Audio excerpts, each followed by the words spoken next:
on affordable housing investments, you will get our podcast, right? Now, the thing I want to share with you is yesterday I kind of shared with you how we use ChatGPT to come up with an updated podcast description for our LinkedIn posts.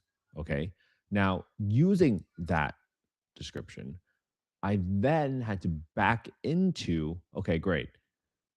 Let me kind of show you what the output was. So, first I did was give me a new podcast video description for the specific purpose on LinkedIn. And there's some limitations on LinkedIn, right?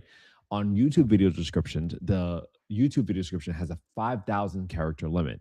On LinkedIn, it has a 3,000 character limit. So not only do you have to optimize for the 3,000 character limitation, but then you also have to figure out, hey, usually when you look at a LinkedIn post, after you see the top 3 lines, there's a little button that allows you to click on more. And that engagement pretty much tells people how and why. It's essentially the equivalent of a hook on LinkedIn posts, where if you can get people to click more, that means your hook was engaging enough that it made people curious enough to click on more, right? Now, the geo trick, right? Geo stands for generative engine optimization, right? How do you get your content to show up on somewhere like ChatGPT? So, if you are able to create a YouTube video description, right? Well, how do you figure out how do you do it for a LinkedIn post? Okay. You slightly different version of the same questions across episodes.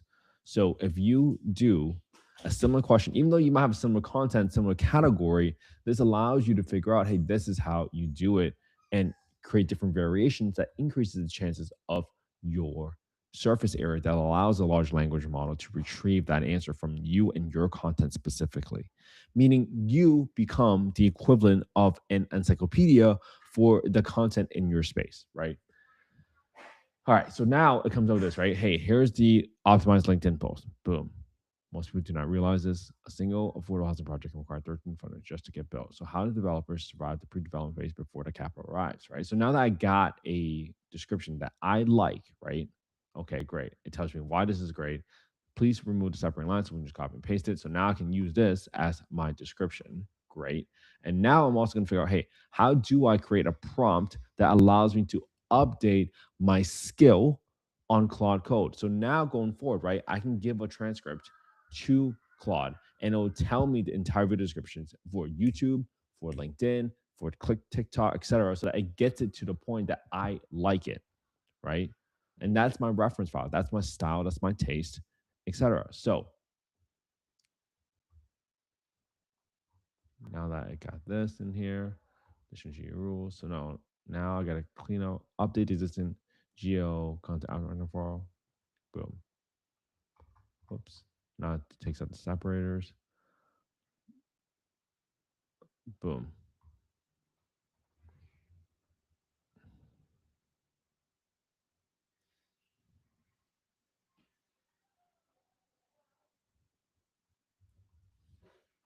Okay, great. Now do this.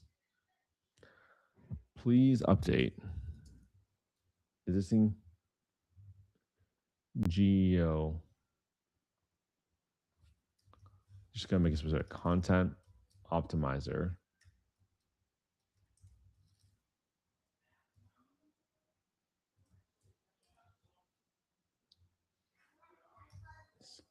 Skills platform specs.md into two different upwards and add a third module to generate optimized blog posts for affordable housing. Currently, the markdown skill post content one block refactor into markdown file so the content generation system produces 3 early YouTube is getting block posts.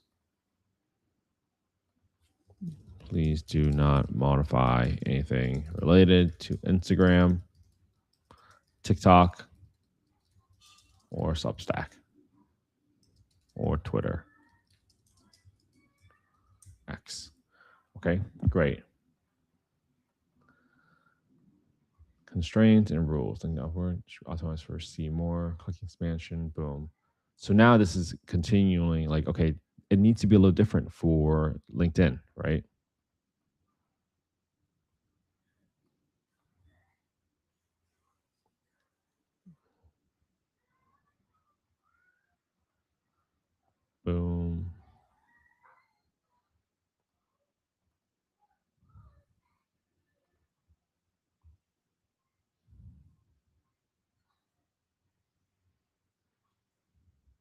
context actions, right? So now I got this blocks in there. Great.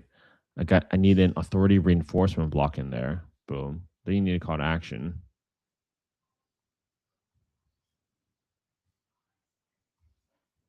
formatting rules,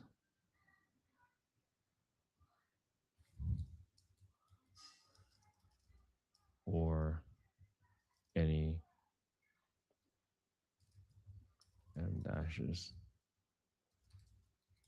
excessive use of emojis. Boom. That's it, right? So now you have all this stuff.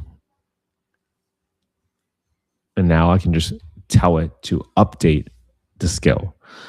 So this is kind of one of those things where if you do enough work upfront, it's kind of a one and done type approach. Now, when you get certain outputs where you like, you know what, that could be a little bit better. This is the part where you feel like you have to do this probably about 3 to 5 times, to be honest with you, for it to get to that package that you're looking for. And this allows me to use this for my next podcast with Mike Caggiano. I'll make sure I kind of note that with you going forward. But this is going to be really crucial, really key, because this allows me to speed up my production process for the podcast. That allows me to start working on other content, because it was very hard for me to scale myself to work on this stuff if I didn't have someone like this specifically. Yes, I'll edit the session. And that's it. Hopefully this is helpful for everybody. Again, now I have this markdown file, right? The next time again, when I get a transcript, I just put that right in here and boom, that's it. It just goes from there. So hopefully this is helpful for everybody. Again, I hope you can use this content to help spread the message of whatever mission you're on, whatever content mission you're on, so you can figure out whether or not it's something that you can apply towards your own content. All right. Have an amazing day, everybody. I hope you all have an amazing Friday. Hope you spend some quality time with your family and friends today, because that's what life is all about.